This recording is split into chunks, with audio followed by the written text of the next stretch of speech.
నమస్తే NNTV Telugu news కి స్వాగతం. ముందుగా బులెటిన్ లో హెడ్లైన్స్.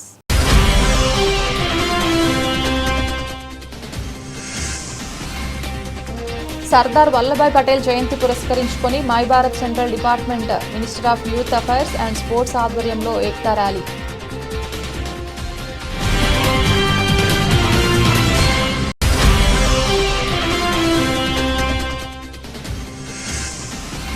బీఆర్టీఎస్ రోడ్డులో ఇన్నర్ వీల్ క్లబ్ ఆధ్వర్యంలో క్యాన్సర్ అవగాహన ర్యాలీ.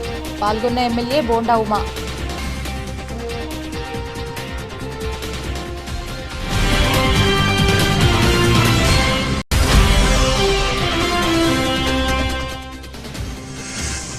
ఏఐఎస్ఎఫ్ రాష్ట్ర సమితి ఆధ్వర్యంలో చేపట్టిన బస్ యాత్ర నగరానికి వస్తున్న సందర్భంగా ధర్నా చౌక్ వద్ద బహిరంగ సభ.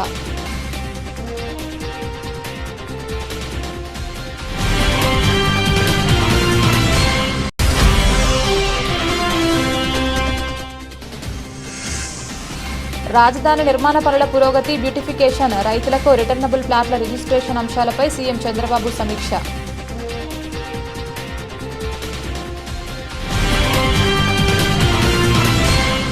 దృఢమైన సంకల్పం, అచంచల నాయకత్వం సర్దార్ వల్లభాయ్ పటేల్ సొంతమని ఎంపీ కేశినేని శివనాథ్ బీజేపీ రాష్ట్ర అధ్యక్షులు పీవీఎన్ మాధవ్ కొనియాడారు. దేశ ఐక్యత కోసం అసాధ్యాన్ని సుసాధ్యం చేసి చరిత్ర సృష్టించిన నాయకుడు సర్దార్. భారతదేశ ఉక్కు మనిషిగా కీర్తించబడిన మహోన్నత నాయకుడన్నారు. సర్దార్ వల్లభాయ్ పటేల్ 150వ జయంతి సందర్భంగా my Bharat central department minister of youth affairs and sports ఆధ్వర్యంలో ఇందిరాగాంధీ స్టేడియం నుండి ఏక్తా ర్యాలీ జరిగింది. ఈ కార్యక్రమానికి ముఖ్య అతిథులుగా ఎంపీ కేశినేని శివనాథ్, బీజేపీ రాష్ట్ర అధ్యక్షులు పీవీఎన్ మాధవ్ పాల్గొన్నారు. సందర్భంగా వారు మాట్లాడుతూ ఏకీకృత భారత ఆవిష్కరణలో సర్దార్ వల్లభాయ్ పటేల్ పాత్ర అతి ముఖ్యమైందన్నారు. దృఢమైన సంకల్పం, అచంచల నాయకత్వం సర్దార్ వల్లభాయ్ పటేల్ సొంతమని, దేశ ఐక్యత కోసం అసాధ్యాన్ని సుసాధ్యం చేసి చరిత్ర సృష్టించిన నాయకుడు సర్దార్ వల్లభాయ్ పటేల్ అని అన్నారు.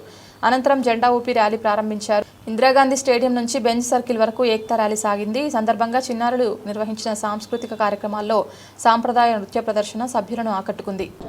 మన ఉక్కు మనిషి సర్దార్ వల్లభాయ్ పటేల్ గారి 150 జన్మదినోత్సవం సందర్భంగా ఈ కార్యక్రమాన్ని రావడానికి నాకు చాలా అదృష్టంగా భావిస్తున్నాను. వేదికను అలంకరించిన పెద్దలు గౌరవ మాధవ్ గారు, మిగతా పెద్దలందరికీ కూడా నా నమస్కారాలు. ఇవాళ ఉదయం గుజరాత్లో యూనిటీ మార్చిని మన గౌరవ ప్రధానమంత్రి నరేంద్ర మోడీ గారి ఆధ్వర్యంలో ప్రారంభించి ఇవాళ దేశం మొత్తం మీద జరుపుకుంటున్నాం. ఇవాళ దేశం ఈ విధంగా ఒక సమగ్రత, సార్వభౌమత్వాన్ని కాపాడిన మొట్టమొదటి వ్యక్తి సర్దార్ వల్లభాయ్ పటేల్ గారు. ఆయన ఆధ్వర్యంలో ఎన్నో సంస్థానాధీశులన్నింటినీ తీసుకొచ్చి ఈ భారతదేశం యొక్క యూనిటీని తెలియజేసిన వ్యక్తి. అటువంటి మహనీయుని యొక్క అడుగుజాడల్లో మొన్న కూడా మనం ఆపరేషన్ సింధు ద్వారా భారత సత్తా ఏంటో పొరుగు దేశాలకి చాటాం. అటువంటి వ్యక్తి కార్యక్రమంలో పాల్గొని ఇవాళ యూనిటీ మార్చి విజయవాడలో ప్రారంభిస్తున్న గౌరవ మా అధ్యక్షులు మాధవ్ గారికి ధన్యవాదాలు తెలుపుకుంటూ, తప్పకుండా ప్రతి సంవత్సరం ఈ కార్యక్రమము ఇదే విధంగా దేశం మొత్తం మనం స్వతంత్ర దినోత్సవ వేడుకలు ఏ విధంగా జరుపుకుంటున్నామో ఈ కార్యక్రమం అదే విధంగా జరుపుకోవాలి.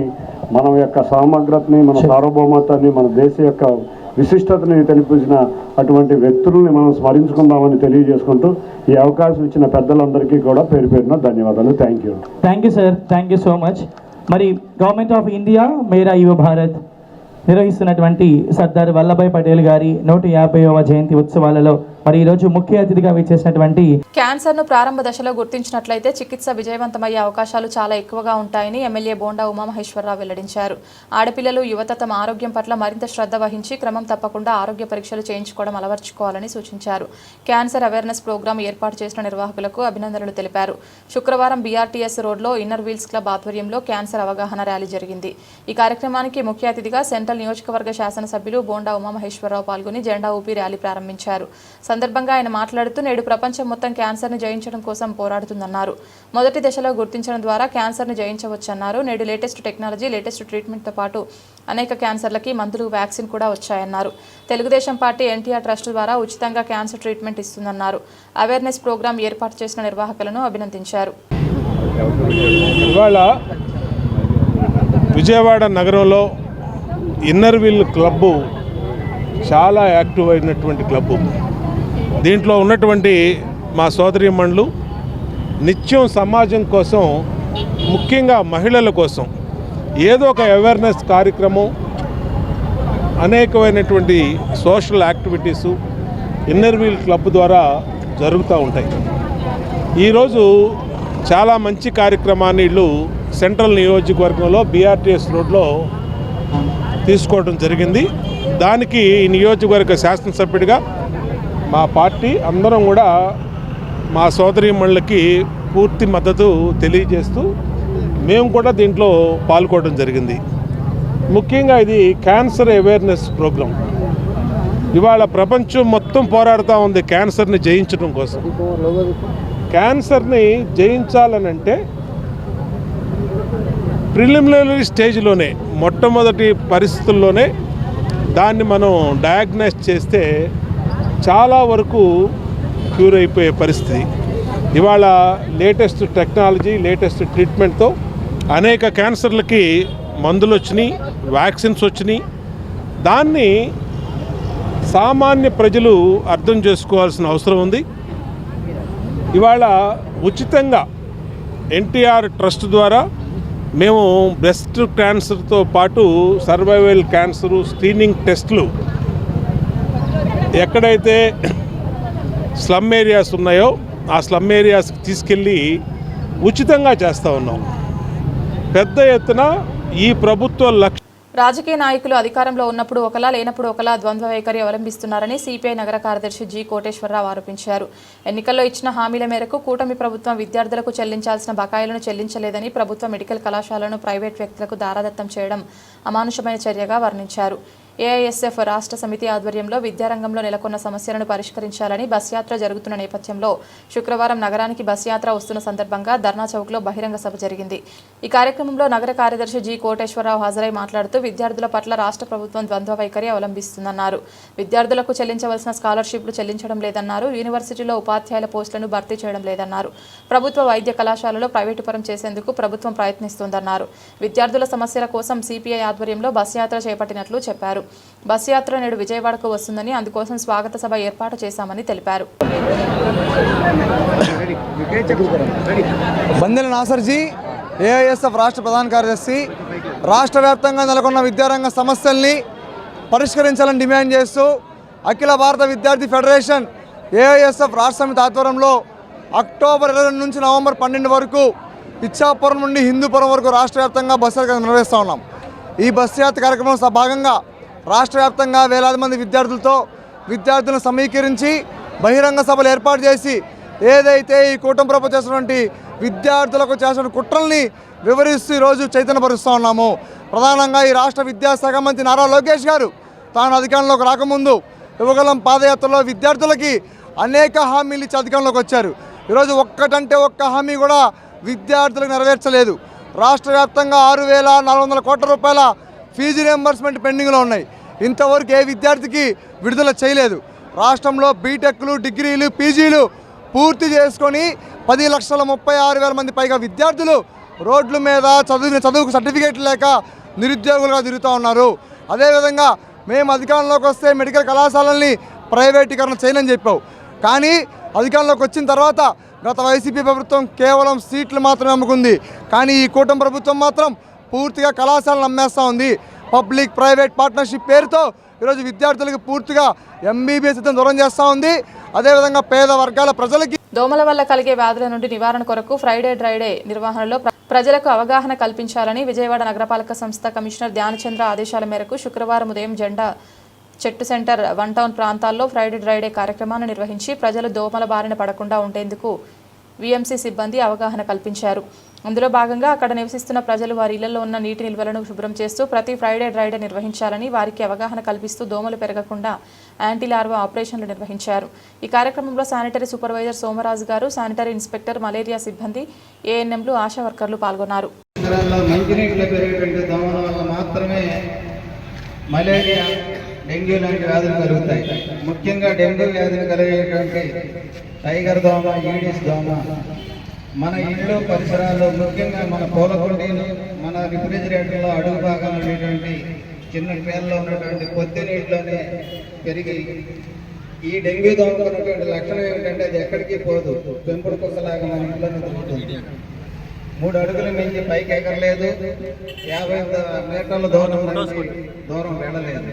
కనుక పగలు మనల్ని దోమలు కుడుతున్నాయి అంటే ఖచ్చితంగా మన ఇంటి పరిసరాల్లో మనమే దోమలు పెంచుకుంటున్నామని అర్థం చేసుకోవాలి. భారతదేశంలో ప్రస్తుతం అత్యంత ప్రాధాన్యం పొందిన డాక్యుమెంట్ ఏదైనా ఉందంటే అది ఆధార్ కార్డు అనే చెప్పాలని, ఆధార్ కొన్ని నిర్దిష్ట సేవలకు మాత్రమే చట్టబద్ధంగా ఉపయోగపడుతుందని ఎన్టీఆర్ జిల్లా కలెక్టర్ లక్ష్మీషా చెప్పారు. ఆధార్ కార్డు వల్ల ఎన్నో ఉపయోగాలు ఉన్నాయని, 10 సంవత్సరాలకు ఒకసారి ఆధార్ కార్డు అప్డేట్ చేసుకోవాలని సూచించారు. అప్డేట్ ప్రక్రియలో ఎన్టీఆర్ జిల్లా ప్రథమ స్థానంలో ఉందని పేర్కొన్నారు. అమరావతి ప్రెస్ క్లబ్ ఆధ్వర్యంలో ఎన్టీఆర్ జిల్లా కలెక్టర్ కార్యాలయంలోని పింగళి వెంకయ్య భవనంలో మీడియా కుటుంబ సభ్యులకు 2 రోజుల పాటు ఏర్పాటు చేసిన ఆధార్ సేవల కేంద్రాన్ని ఎన్టీఆర్ జిల్లా కలెక్టర్ లక్ష్మీషా లాంఛనంగా ప్రారంభించారు. సందర్భంగా మీడియా ప్రతినిధులతో పాటు వారి కుటుంబ సభ్యులు ఆధార్ కార్డు అప్డేట్ కోసం క్యూ కట్టారు. సందర్భంగా కలెక్టర్ మాట్లాడుతూ మానవుని నిత్య జీవితంలో ఆధార్ కార్డు ఎంతో అవసరమని, ముఖ్యంగా చదువుకునే యువతకు ఆధార్ కార్డు వల్ల ఎన్నో ఉపయోగాలున్నాయని పేర్కొన్నారు. ఉద్యోగరీత్యా కానీ ఉన్నతమైన విద్యా అవకాశాలు పొందే విషయంలాగానే ప్రభుత్వ పథకాలను పొందాలన్న ఆధార్ కార్డు అనేది ఎంతో కీలకంగా ఉందని చెప్పారు. జర్నలిస్టు మిత్రులు, వారి కుటుంబ సభ్యులు ఈ అవకాశాన్ని సద్వినియోగం చేసుకోవాలని కోరారు. త్వరలోనే పాస్పోర్ట్ సేవలు కూడా అందుబాటులోకి తీసుకొచ్చేందుకు అమరావతి ప్రస్తుతం నిర్ణయం తీసుకోవడం జరిగిందని అమరావతి ప్రెస్ క్లబ్ అధ్యక్షులు సతీష్ బాబు చెప్పారు. ఈ డిజిటల్ యుగంలో ఆధార్ కార్డు అనేది ప్రతి ఒక్కరికి ఎంతో అవసరమని తెలిపారు. ఆధార్ క్యాంప్స్, మనకు స్పెషల్ క్యాంప్స్ నీడ్ బట్టి అన్ని చోట్ల చేస్తూ ఉంటాం. గ్రామాల్లో కూడా అలాగే వాటిలో కూడా పెట్టినాం. అదే భాగంగా ఈరోజు కలెక్టరేట్లో కూడా లాస్ట్ 2 డేస్ నుంచి జర్నలిస్టు అలాగే మీడియా మిత్రులు ఎక్కడైనా అప్డేషన్ అనే పెండింగ్ ఉంటే చేసుకోవడానికి పెట్టడం జరిగింది. ఈ ఆధార్ అప్డేషన్ అనేది ఎవరీ 10 ఇయర్స్కి ఒకసారి చేసుకోవాలి. ఎందుకంటే ఇప్పుడు చిన్నపిల్ల 5 సంవత్సరాలు ఫస్ట్ ఆధార్ వస్తుంది, మళ్ళీ 15 సంవత్సరాలు వెళ్ళేసరికి వాళ్ళు ఫిజికల్గా ఎదుగుతారు కాబట్టి ఆ ఫింగర్ ప్రింట్స్ అలాగే ఇది ఐరిస్ ఉంటాయి, ఇది అప్పటికప్పుడు అప్డేట్ చేస్తూ ఉంటారు. లేకపోతే వన్స్ ఆ ఫిజికల్లీ చేంజెస్ చేసేసరికి చాలా రోజు అయిన తర్వాత అది రికగ్నిషన్ అవ్వదు. కాబట్టి ఆ ఉదయం నుంచి ఎప్పటికప్పుడు ఆధార్ అప్డేషన్కి చెప్తూనే ఉన్నారు. మన రాష్ట్రంలో అలాగే మన జిల్లాలో ముందంజలో ఉన్నాం. ఇది ప్రతి ఒక్కరు అంటే మర్చిపోయి కూడా కొంతమంది ఏమవుతుంది ఆల్రెడీ చేయించుకున్నాం తప్పు అని కాకుండా, ఎందుకంటే ఒక బ్యాంక్ అకౌంట్ ఓపెన్ చేయాలన్నా, ఒక పాస్పోర్ట్ చేయించాలన్నా కూడా, మనకి ఏ గవర్నమెంట్ సర్వీస్ పొందాలన్నా కూడా ఆధార్ చాలా ఇంపార్టెంట్. కాబట్టి ఆధార్ అప్డేటెడ్గా ఉంటే ఆ ఈకేవైసీ చేయడానికి అయితేనేంటి, లేదా గవర్నమెంట్ స్కీమ్స్ పొందడానికి అయితేనేంటి, లేదా ఇలాగ పాస్పోర్ట్ లేదా ఫారెన్ విజిట్స్ ఏం చేయడానికి కూడా ఈ ఆధార్ అప్డేషన్ చాలా అవసరము. కొంతమంది చదువుకున్న వాడు ఆధార్ అప్డేట్ చేసుకోకుండా ఆ పాస్పోర్ట్కి వెళ్ళి అక్కడ ఆధార్ అప్డేట్ లేకుండా ఇబ్బంది పడే పరిస్థితి చూసాం. కాబట్టి ప్రతి ఒక్కరికి నా విన్నపం ఏంటంటే ఎవరీ 10 ఇయర్స్లో ఒకసారి ఆధార్ అప్డేషన్ చేయించుకోవచ్చు. ఇది ఆధార్ అప్డేషన్ చేసుకోవడానికి మీ దగ్గర ఉన్న ఏదైతే ఆధార్ సెంటర్ ఉంటుందో అక్కడికి వెళితే వాళ్ళు ఒక ప్రొసీజర్ ఉంది, దాని ప్రకారంగా చేస్తారు. వీళ్ళు దగ్గర మళ్ళీ క్యాప్చర్ చేసుకుంటారు, రెటీనా మళ్ళీ క్యాప్చర్ చేసుకొని అది అప్డేషన్ అవుతుంది. ఆ అప్డేషన్ సమయంలో కావాలంటే మీ అడ్రస్ ఏమైనా మార్పులు చేర్పులు ఉంటే అటువంటి కూడా అప్డేట్ చేసుకోవచ్చు. కాబట్టి ఈ అవకాశాన్ని ప్రతి ఒక్కరూ వినియోగించుకొని ఈ ఆధార్ అప్డేషన్ పెట్టుకుంటే సో ప్రతి అడ్మినిస్ట్రేషన్కి అలాగే గవర్నమెంట్ పథకాలను కూడా అమలు చేయడానికి ఈజీ అవుతుందని నేను కోరుకుంటున్నాను. Thank you. ఇది డిజిటల్ యుగం. ఈ డిజిటల్ యుగంలో మన డిజిటల్ రికార్డ్స్ని ఎప్పటికప్పుడు అప్డేట్ చేసుకోవాల్సిన అవసరం ఉంది. లేదంటే ఏదో ఒక క్షణంలో మనం ఇబ్బంది పడేటువంటి అవకాశాలు చాలా ఎక్కువ ఉన్నాయి. ప్రతి అవసరానికి ప్రభుత్వ పథకాలు కావచ్చు, మన పిల్లల చదువులు కావచ్చు, విదేశీ పయనాలు కావచ్చు, ఏ పని చేయాలన్నా మన డిజిటల్ రికార్డ్ని ఎప్పటికప్పుడు అప్డేట్ చేసుకొని ఉంచుకోవటం అవసరం. ప్రతి 10 ఏళ్లకు ఒకసారి మన ఆధార్ కార్డులో ఉన్నటువంటి బయోమెట్రిక్స్ని అప్డేట్ చేసుకోవటం అనేది తప్పనిసరి. దీన్ని పాత్రికేయులో మేము అనేక సందర్భాలు అనేక మందికి చెప్తాం, కానీ ఆ పని మా వరకు మేము చేసుకోవడంలో చిన్న అశ్రద్ధ మేము వహిస్తున్నాం. ఈ నేపథ్యంలో ప్రెస్ క్లబ్ అమరావతి వైపు నుంచి పాత్రికేయులు వారి కుటుంబ సభ్యులందరికీ ఆధార్ మేళాన్ని మేము నిర్వహిస్తున్నాం. 2 రోజుల పాటు కలెక్టర్ క్యాంప్ కార్యాలయంలో, కలెక్టర్ ఆఫీస్లో ఉన్న సమావేశ మందిరంలో జరుగుతుంది. దీనికి సహకరించినటువంటి కలెక్టర్ గారు, ఇతర అధికారులందరికీ ధన్యవాదాలు చెప్తున్నాం. ఒకసారి ఆధార్ మేళా పూర్తయిన తర్వాత పాస్పోర్ట్ మేళాను కూడా నవంబర్ చివరి వారంలో అయితే డిసెంబర్ మొదటి వారంలో నిర్వహించడానికి ప్రెస్ క్లబ్ అమరావతి సన్నాహాలు చేస్తుంది. రాజధాని నిర్మాణ పనులు జాప్యం లేకుండా జరగాలని ముఖ్యమంత్రి నారా చంద్రబాబు నాయుడు స్పష్టం చేశారు. నిర్దేశించుకున్న లక్ష్యానికి నిర్మాణాలు పూర్తి కావాలని చెప్పారు. రాజధాని నిర్మాణ పనుల పురోగతి, బ్యూటిఫికేషన్, రైతులకు రిటర్నబుల్ ప్లాట్ల రిజిస్ట్రేషన్ వంటి అంశాలపై క్యాంపు కార్యాలయంలో సీఎం చంద్రబాబు సమీక్షించారు. ఏ నిర్మాణాలకు ఎంతవరకు పూర్తి చేశారు, వర్క్ ఫోర్స్ ఏ మేరకు ఉంది, నిర్మాణాలకు అవసరమైన మెటీరియల్, మిషనరీ ఆయా సంస్థలు ఏ మేరకు సమకూర్చుకున్నాయనే దానిపై అధికారులను వివరాలు అడిగి తెలుసుకున్నారు. ఏ భవనాలను ఎప్పటిలోగా పూర్తి చేయాలో నిర్దిష్ట సమయాన్ని నిర్దేశించుకున్నామని, ఆ మేరకు పనులను పూర్తి చేయాల్సిందేనని సీఎం స్పష్టం చేశారు. నిర్మాణాల్లో వేగంతో పాటు నాణ్యతా ప్రమాణాలను పక్కగా పాటించాలని ఆదేశించారు. పనుల పురోగతిపై ప్రతి 15 రోజులకోసారి సమీక్షిస్తానని చెప్పారు. ప్రస్తుతం వర్షాల కారణంగా నిర్మాణ పనుల్లో కొంతమేర జాప్యం జరిగినా రానున్న రోజుల్లో దాన్ని భర్తీ చేసేలా నిర్మాణాల్లో వేగం పెంచాలని చంద్రబాబు సూచించారు. ఇంకా కొన్ని నిర్మాణ సంస్థలు వర్క్ ఫోర్స్ మిషనరీ పూర్తి స్థాయిలో కేటాయించలేదని, ఇలా ఉన్న సంస్థలు తమ పనితీరు మెరుగుపరుచుకోవాలని ముఖ్యమంత్రి సూచించారు. ఇక రాజధాని భవనాల నిర్మాణాలకు అవసరమైన గ్రావెల్ సరఫరాలో ఎలాంటి ఇబ్బందులు రాకుండా చూసుకోవాలని అన్నారు. ఈ మేరకు గనుల శాఖతో సమన్వయం చేసుకోవాలని అధికారులకు ముఖ్యమంత్రి చెప్పారు.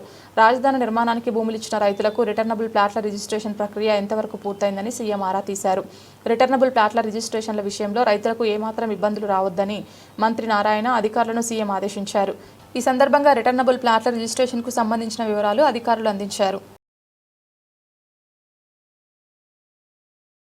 మంగళగిరి నియోజకవర్గం తాడేపల్లి మండలం కుంచనపల్లిలోని శ్రీ గంగా శ్రీ అన్నపూర్ణదేవి సమేత శ్రీ కాశీ విశ్వేశ్వర స్వామి వార్ల ఆలయ పునర్నిర్మాణ శంకుస్థాపన మహోత్సవంలో విద్యా ఐటీ శాఖల మంత్రి నారా లోకేష్ ముఖ్య అతిథిగా పాల్గొన్నారు. ముందుగా ఆలయ ప్రాంగణానికి చేరుకున్న మంత్రి నారా లోకేష్ కు గ్రామస్తులు, ఆలయ పునర్నిర్మాణ అభివృద్ధి కమిటీ సభ్యులు బాణసంచా కాల్చి ఘన స్వాగతం పలికారు. వేద మంత్రోచ్చారణల మధ్య ఆలయ పునర్నిర్మాణ అభివృద్ధి కమిటీ సభ్యులతో కలిసి శ్రీ గంగా శ్రీ అన్నపూర్ణదేవి సమేత శ్రీ కాశీ విశ్వేశ్వర స్వామి వార్ల ఆలయ పునర్నిర్మాణానికి మంత్రి నారా లోకేష్ శంకుస్థాపన చేశారు. అనంతరం ధాన్యాదివాసంలోని స్వామివారిని దర్శించుకొని ప్రత్యేక పూజలు నిర్వహించారు. సందర్భంగా శిలాఫలకాన్ని ఆవిష్కరించారు. అనంతరం అందరితో కలిసి ఫోటోలు దిగారు. ఈ కార్యక్రమంలో Padmashali welfare and development corporation chairman Nandam Apaddayya, A P M S I D C chairman Chillapalli Srinivasarao, T T D board సభ్యురాలు తమ్మిశెట్టి జానకీదేవి, గుంటూరు పార్లమెంట్ తెలుగుదేశం పార్టీ ప్రధాన కార్యదర్శి పోతినేని శ్రీనివాసరావుతో పాటు కూటమి నాయకులు, కార్యకర్తలు, గ్రామస్తులు పెద్ద ఎత్తున పాల్గొన్నారు. ఈ రోజున మంగళగిరి నియోజకవర్గంలోని తాడేపల్లి మండలం కుంచనపల్లి గ్రామంలో శ్రీ గంగా శ్రీ భ్రమరాంబాదేవిక శ్రీ కాశీ విశ్వేశ్వర స్వామివారి ఆలయ కార్యక్రమం పునఃప్రతిష్ఠ కార్యక్రమాన్ని గ్రామస్తులందరూ, గ్రామ పెద్దలందరూ కలిసి గౌరవ మంగళగిరి శాసనసభ్యులు, ఆంధ్రప్రదేశ్ ఐటీ విద్యాశాఖ మంత్రులు నారా లోకేష్ బాబు గారి చేతుల మీదుగా పునఃప్రతిష్ఠ కార్యక్రమాన్ని ప్రారంభించుకోవడం జరిగింది. ఆ కాశీ విశ్వేశ్వర స్వామి ఆశీస్సులు ఆంధ్రప్రదేశ్ ప్రజలకు, అలాగే మంగళగిరి నియోజకవర్గ ప్రజలకు అందరికి కూడా ఉండాలని చెప్పి ప్రార్థిస్తూ ఈ యొక్క నారా లోకేష్ గారి చేతుల మీదుగా ఈ పునఃప్రతిష్ఠ కార్యక్రమాన్ని, ఈ కార్యక్రమంలో పాల్గొన్న ప్రజలందరూ కూడా చాలా ఆనందంగా ఫీల్ అవుతున్నారు. ఈ కార్యక్రమంలో రాష్ట్రంలోని నాయకులతో పాటుగా నియోజకవర్గంలోని ప్రజలు, కార్యకర్తలు అందరూ కూడా విరివిగా పాల్గొనడం జరిగింది. పునఃప్రతిష్ఠ అనంతరం గ్రామస్తుల సహాయ సహకారాలతో భోజన కార్యక్రమాలు కూడా ఏర్పాటు చేసుకోవడం జరిగింది. ఈ కార్యక్రమంలో పాల్గొంటూ ఆ స్వామి ఆశీస్సులు అందరికీ ఉండాలని చెప్పి మనస్ఫూర్తిగా కోరుకుంటున్నాను. అందరికీ నమస్కారం. ఈ రోజున శ్రీ గంగా అన్నపూర్ణ శ్రీ కాశీ విశ్వేశ్వర ఆలయ పునర్నిర్మాణ శంకుస్థాపన మహోత్సవానికి ముఖ్య అతిథులుగా గౌరవనీయులు రాష్ట్ర ఐటీ శాఖ మంత్రివర్యులు, మంగళగిరి శాసనసభ్యులు గౌరవనీయులు నారా లోకేష్ గారి చేత శంకుస్థాపన చేయించుకోవటం మా గ్రామ ప్రజలు, అదేవిధంగా కమిటీ తరఫున కూడా లోకేష్ గారికి ధన్యవాదాలు తెలియజేసుకుంటూ, అదేవిధంగా అందరం కూడా గ్రామంలో ఉన్న ప్రజలందరూ కూడా ఈ నిర్మాణానికి సహాయ సహకారాలు అందిస్తూ ముందుకొచ్చారు. వారందరి సహాయ సహకారాలతో ఇవాళ ఈ కార్యక్రమం ఇంత దిగ్విజయంగా చేసుకోవడానికి గ్రామ ప్రజలు, కమిటీ మెంబర్లు, ఇక్కడ ఉన్నటువంటి నాయకులు అందరూ కూడా ఈ పునర్నిర్మాణంలో భాగంగా శంకుస్థాపనకి అందరూ వేలాది మందిగా ఇవాళ దిగ్విజయంగా చేసుకున్నందుకు చాలా సంతోషంగా ఉంది. అమ్మవారు కూడా మొదలేసిన దగ్గర నుంచి కూడా ఆమె ముందుండి మమ్మల్ని నడిపిస్తాం, అన్నీ కూడా బాగా మనం సేవా కార్యక్రమాలు అయితే ఇవాళ ఇంతమందికి కూడా అన్నప్రసాదాలు కూడా ఇక్కడ చేయటం జరిగింది. ప్రజలందరం కూడా చాలా సంతోషంగా ఉంది. అదేవిధంగా ఇక్కడికి విచ్చేసినటువంటి భక్తులకి, మీడియా మిత్రులకి అందరికి కూడా పేరు పేరున ధన్యవాదాలు తెలియజేసుకుంటూ, మరి ముఖ్యంగా ఈ రోజున లోకేష్ గారు ఇక్కడికి వచ్చి శంకుస్థాపన చేసినందుకు గ్రామం తరపున, కమిటీ మెంబర్ల తరపున కూడా ఆయనకు కూడా ప్రత్యేకమైన ధన్యవాదాలు తెలియజేసుకుంటూ ఓం నమః శివాయ. ఓం నమః శివాయ. నూకాలమ్మ గుడి ఏరియా రిటైనింగ్ వాల్ నిర్మాణ పనులు త్వరితగతిన పూర్తి చేయాలని 50వ డివిజన్ కార్పొరేటర్ బోయ సత్యబాబు అధికారులకు విజ్ఞప్తి చేశారు. ఇప్పటి వరకు 50వ డివిజన్లో 5 కోట్ల రూపాయలతో అభివృద్ధి పనులు చేపట్టామని ఆయన వివరించారు. డివిజన్కు మంజూరైన కమ్యూనిటీ హాల్ నిర్మాణ పనులు కూడా త్వరితగతిన ప్రారంభించాలని ఆయన కోరారు. 50వ డివిజన్ గొల్లపాలెం గట్టు జెండా చెట్టు ఏరియా లంకె సావిత్రమ్మ వీధి నుండి పోనమాల సుబ్బారావు వీధి వరకు ప్రజల రాకపోకలకు నివాస ప్రాంతాలకు ఇబ్బందికరంగా ఉన్న ఈ రిటైనింగ్ వాల్ నిర్మాణ పనులకు కార్పొరేటర్ బోయ సత్యబాబు శంకుస్థాపన చేశారు. సందర్భంగా ఆయన మాట్లాడుతూ ఈ రిటైనింగ్ వాల్ నిర్మాణం కోసం కౌన్సిల్లో ప్రతిపాదన ప్రవేశపెట్టడంతో మంజూరు చేశారన్నారు. మొత్తం 31 లక్షల రూపాయల వ్యయంతో ఈ పనులు చేపట్టారని ఆయన వివరించారు. రిటైనింగ్ వాల్తో పాటు సీసీ రోడ్లు, డ్రైన్ నిర్మాణ పనులు కూడా చేపడతారని ఆయన వివరించారు.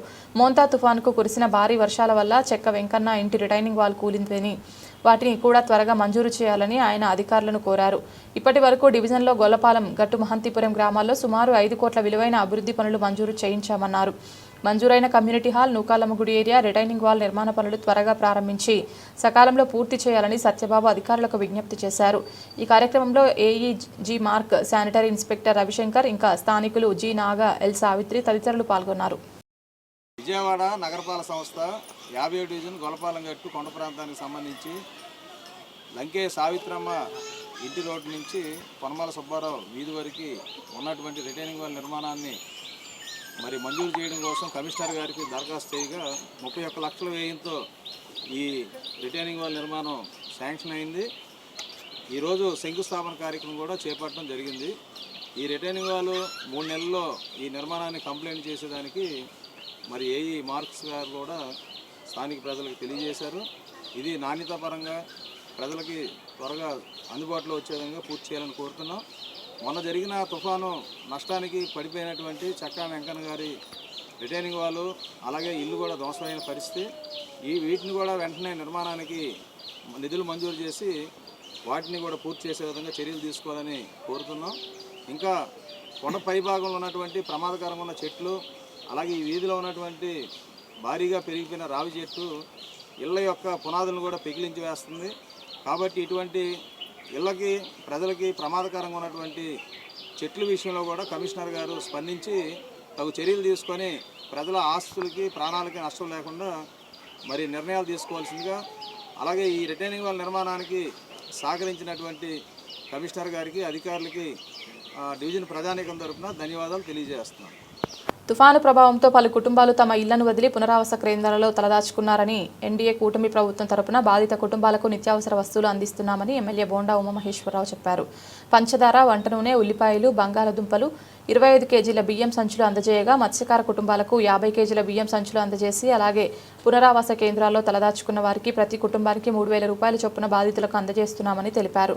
సెంట్రల్ నియోజకవర్గంలోని 62వ డివిజన్ ఎల్బీఎస్ నగర్ వంగవీటి మోహన్ రంగ కమ్యూనిటీ హాల్ నందు మోంతా తుఫాన్ బాధితులకు ప్రభుత్వ విప్, సెంట్రల్ నియోజకవర్గ శాసనసభ్యులు బోండా ఉమామహేశ్వరరావు ఎన్డీఏ కూటమి నేతలతో కలిసి ప్రభుత్వం తరపున బాధిత కుటుంబాలకు పంచదార, వంట నూనె, ఉల్లిపాయలు, బంగాళదుంపలు, 25 కేజీల బియ్యం సంచులు పంపిణీ చేశారు. ఈ సందర్భంగా ఎమ్మెల్యే ఉమామహేశ్వరరావు మాట్లాడుతూ ఎన్డీఏ కూటమి ప్రభుత్వం ఎల్లప్పుడూ ప్రజలతోనే ఉంటుందని, ఎవరూ ఆకలితో ఉండకుండా అవసరమైన నిత్యావసర సరుకులు, ఆర్థిక సహాయం తక్షణమే అందేలా చర్యలు తీసుకున్నామని, ప్రతి కుటుంబం తిరిగి సాధారణ జీవితానికి చేరుకునే వరకు ప్రభుత్వం అండగా ఉంటుందని చెప్పారు.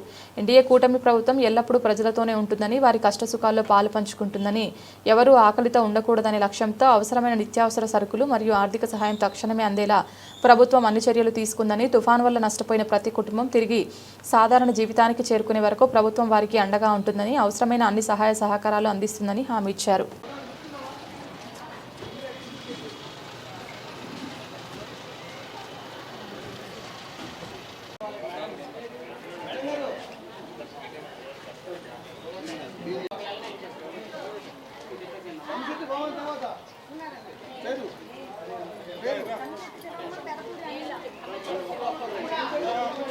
ప్రభుత్వ అధికారుల తీరుపై గుంటూరు పశ్చిమ నియోజకవర్గ ఎమ్మెల్యే మాధవి ఆగ్రహం వ్యక్తం చేశారు. ప్రోటోకాల్ విషయంలో ప్రభుత్వ అధికారులు విభజించు పాలించు అన్నట్లుగా వ్యవహరిస్తున్నారని ఆరోపించారు. తన నియోజకవర్గంలో తనకు తెలియకుండా కార్యక్రమాలు చేపడుతున్నారని మండిపడ్డారు. అనేకసార్లు అధికారులకు చెప్పినా ఫలితం లేదని ఆమె ఆవేదన వ్యక్తం చేశారు. ఈ విషయంపై సీఎం చంద్రన్న దృష్టికి తీసుకుని వెళ్తానని మాధవి తెలిపారు. తీసుకురావాలన్న ఉద్దేశంతో ఈ సమావేశాన్ని ఏర్పాటు చేయడం జరిగింది. నిన్నటి రోజున మనకి ఒక 2-3 రోజుల నుంచి సైక్లోన్ ప్రభావిత ప్రాంతాల నుంచి ఇబ్బందికరంగా ఉన్న వాళ్ళందరికీ, రీహాబిలిటేషన్ సెంటర్స్ లో ఉన్న వాళ్ళందరికీ కూడా రాష్ట్ర ప్రభుత్వ దిశానిర్దేశం మేరకు అత్యవసర సరుకులన్నీ కూడా పంపిణీ చేయడం జరిగింది. ఈ నేపథ్యంలో గుంటూరు పశ్చిమలో కూడా ఒక కేంద్రాన్ని ఏర్పాటు చేసి అక్కడ మా ద్వారా పంపిణీ కార్యక్రమాన్ని చేపట్టారు. అదేవిధంగా ఇతర నియోజకవర్గాల్లో కూడా ఈ యొక్క కార్యక్రమాన్ని చేపట్టడం జరిగింది. అయితే ఈ కార్యక్రమాల్లో ప్రధానంగా మేము గమనించింది ఏంటంటే, ఇది ఈస్ట్ లో జరిగిన ప్రజా పంపిణీ నిన్న, ఇదేమో వెస్ట్ లో జరిగిన ప్రజా పంపిణీ. ఇక్కడ నేను మీ ముందుకు తీసుకొస్తున్న అంశం ఏంటంటే, అధికారులు ఎందుకు విభజించు పాలించు అనే కార్యక్రమాన్ని చేపడుతున్నారు అన్నది ఈ రోజు నా ప్రశ్న. ఈ రోజు నియోజకవర్గంలో రెండు విడివిడిగా కార్యక్రమాలు చేపట్టాల్సిన అవసరం ఏముంది? ఒక పక్కన మేయర్ గారు, కమిషనర్ గారు వెళ్ళారు, ప్రజా పంపిణీలో వాళ్ళు భాగస్వాములు అయ్యారు. ఇటు ప్రజా ప్రతినిధిగా మాకే ఒక్క ఇన్ఫర్మేషన్ లేదు. అదేవిధంగా మాకు ఒక డైరెక్షన్ ఇచ్చారు, మాకు ఒక కేంద్రం దగ్గర ఈ ప్రజా పంపిణీ చేయాలి అని అడిగారు. మేము అక్కడికి వెళ్ళాము. అక్కడ నేనున్నాను కానీ కమిషనర్ గారు కానీ మేయర్ గారు కానీ రాలేదు. బ్యానర్లు తీసుకుంటే వెనకాల బ్యానర్లు కట్టారు. ఈరోజు ప్రజాప్రతినిధులు బ్యానర్లో ఉన్న ప్రోటోకాల్ని చూసుకోవాలా, లేకపోతే వస్తున్న అధికారులను చూసుకోవాలా, లేదంటే దీన్ని ఏ విధంగా డిజైన్ చేస్తున్నారు అన్నది ప్లాన్ మేమే చూసుకోవాలా అన్నది ఇక్కడ ఒక పెద్ద క్వశ్చన్ అయిపోతుంది. మరి ఆ రోజు మేమున్న నిన్నటి రోజునున్న హడావిడిలో అక్కడ ఎలా ఏర్పాట్లు జరిగాయి, ఏం ఏర్పాట్లు జరిగాయి, ఎవరికి ఇన్ఫర్మేషన్ అందింది, ఎవరికి ఇన్ఫర్మేషన్ తెలీదు అన్న సంగతి ప్రజాప్రతినిధులుగా మాకు ఐడియా ఉంది. కానీ కార్యక్రమం అయిపోయిన తర్వాత మాత్రం సామాజిక మాధ్యమాల్లో అనేక రకాలైన పోస్టులు, అనేక రకాలైన ఫోటోలు మనకి తిరుగుతూ ఉన్నాయి. వాటిలో భాగంగానే ఈ రోజు నేను చూసినప్పుడు చాలా చాలా ఇబ్బందిగా, చాలా బాధగా అనిపించింది నాకు. ఇలా 2 సార్లు విడివిడిగా ఏర్పాటు చేయడానికి కారణం ఏంటి? అదేవిధంగా బ్యానర్లో మేయర్ గారు పంపిణీ చేస్తున్న బ్యానర్లో ఎంపీ గారు కానీ, స్థానిక ఎమ్మెల్యే గారు కానీ లేరు. అదేవిధంగా నేను పంపిణీ చేస్తున్న బ్యానర్లో మోడీ గారు కానీ, నగర మేయర్ గారు కానీ, లేదంటే అక్కడ ఉన్న లోకల్ లీడర్లు కానీ ఎక్కడ కూడా మనకి ఆ ఫోటోలు కనిపించట్లేదు. అంటే బులెటిన్ ముగించే ముందు హెడ్లైన్స్ మరొకసారి.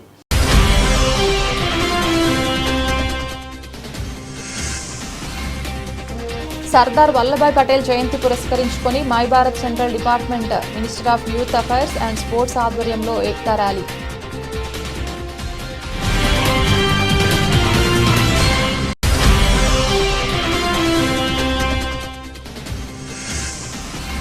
బీఆర్టీఎస్ రోడ్డులో ఇన్నర్ వీల్ క్లబ్ ఆధ్వర్యంలో క్యాన్సర్ అవగాహన ర్యాలీ. పాల్గొన్న ఎమ్మెల్యే బోండా ఉమా.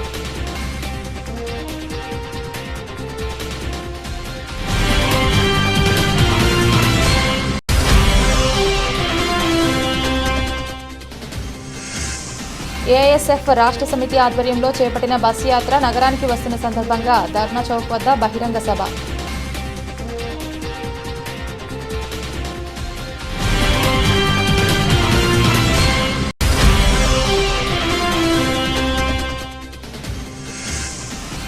రాజధాని నిర్మాణ పనుల పురోగతి, బ్యూటిఫికేషన్, రైతులకు రిటర్నబుల్ ప్లాట్ల రిజిస్ట్రేషన్ అంశాలపై సీఎం చంద్రబాబు సమీక్ష.